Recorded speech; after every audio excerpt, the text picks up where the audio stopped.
Hello beer tubers and welcome to another beer review with me, Peter, the master of hoppets. Today checking out some more beer from Lindheim Ølkompani, some more sour beer.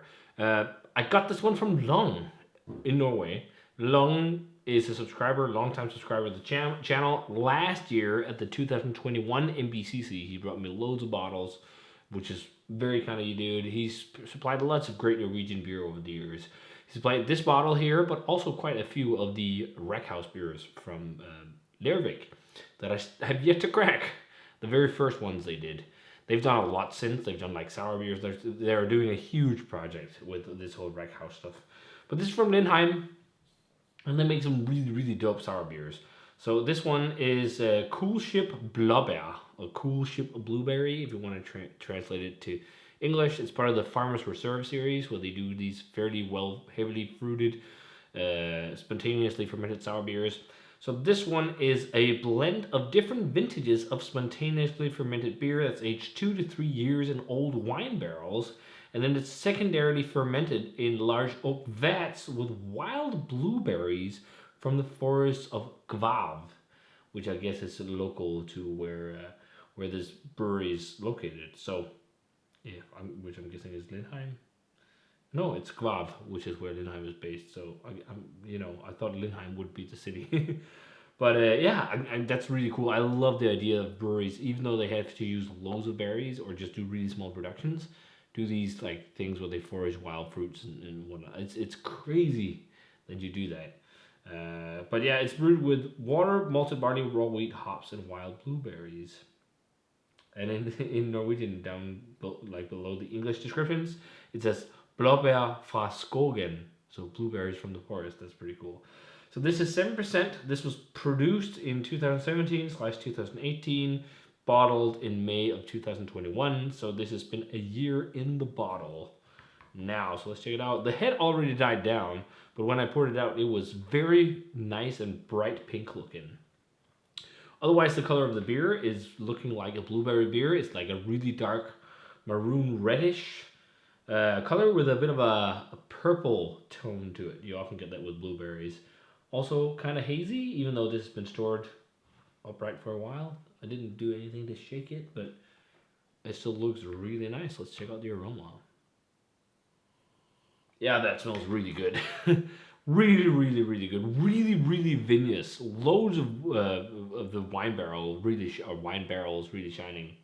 Like tannic red grape skins and whatnot, but with loads of blueberry and like tannic blueberry aroma. I love tannins.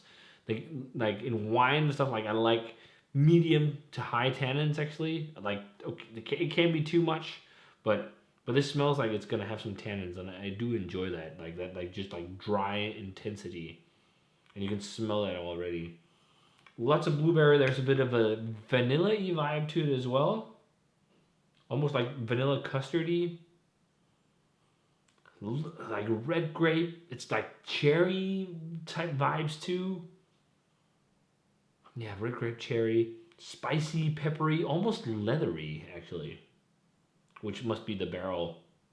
Like really old woodiness too. Medium, milder funk. Medium funk. But it smells really good. It's like slightly musty. It smells awesome, man. Thanks, Long. Let's try it. Cheers.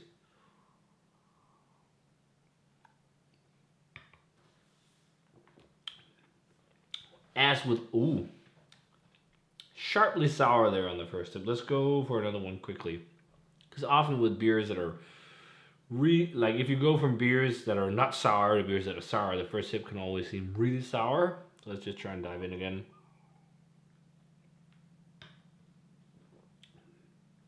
More pleasant the second time around, but fairly high acidity. That's the really difficult thing with wild ales. It's getting that acidity under control, I think, because it's wild. I don't know how they do it. I've never ever worked with wild beers in my life. But this has a fairly high acidic, like just lactic acid profile. It's not like really vinegary. It's just like sharply lactically sour. Not too much, but close. At least for my palate nowadays, because I just want more balanced in wild ales and sour beers. But it's got an awesome flavor profile. and very high carbonation. Really nice kind of blueberry, red grape, like leathery, tannic profile. There's a bit of cherry as well. Yeah, just a really nice blueberry flavor. It's like blueberries aren't like the most flavorsome, crazy, intense fruits. And with the wine barrel, you get like lots of other fruitiness to it. There's a bit of a stewed fruitiness, even almost. Leather, again, like a medium kind of musty funk.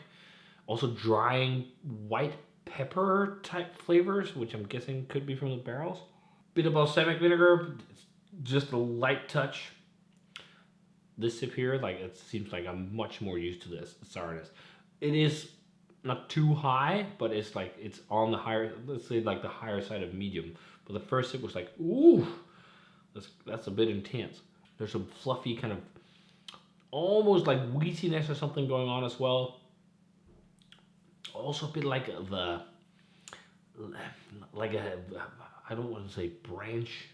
It sounds weird, but like it's like a branch, it's kind of like woody, like almost like you had a mix of having seeds of berries with like a bit of the tip of like the branch or something in there. When you pick fresh berries or something like that, like it's almost something like that, like a woody, tannic, twiggy kind of thing, a little bit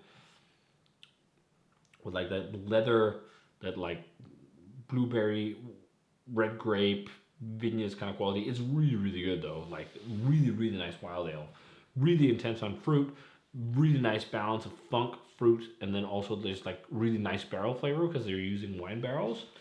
But the only drawback for me is like I don't think the acidity is too high, but it's borderline. Rating, I really love the vineyards quality on it. It's like the barrel flavor is freaking awesome. It's so heavy on like really tannic red wine flavors, which I really dig, paired with a blueberry. So, but I'm not like floored. It's not like I'm totally blown away. But it's like the mid-level 90s with those beers that are really, really good, but not like world class. So it's like that like 92.3 range. It's just really, really well-made beer. It's lacking maybe a bit more balance in its acidity. I don't. It maybe is a little. It does have a touch of like a vinegary thing, like balsamic vinegar, but it's a touch. It's not too much. But it's just like small things. I'm just like totally floored by it, but it's just still really, really well made, spontaneously fermented beer. I mean, they do it really well at Lindheim when they make these Farmers Reserve beers. So yeah, really nice stuff. So if you guys had a chance to try the Coolship Blåbær Farmers Reserve by Lindholm, that's close to where I'm located, Lindheim Ølkompani, let me know what you thought of it. Thanks a ton to Luan for the beer. You're the man, dude. And as always, remember to comment, subscribe, check out the Facebook fan page and Twitter and Instagram. Give this video a thumbs up if you enjoyed it. Ring the bell for future notifications about videos. And I'm going to say cheers. And see you guys in another beer review.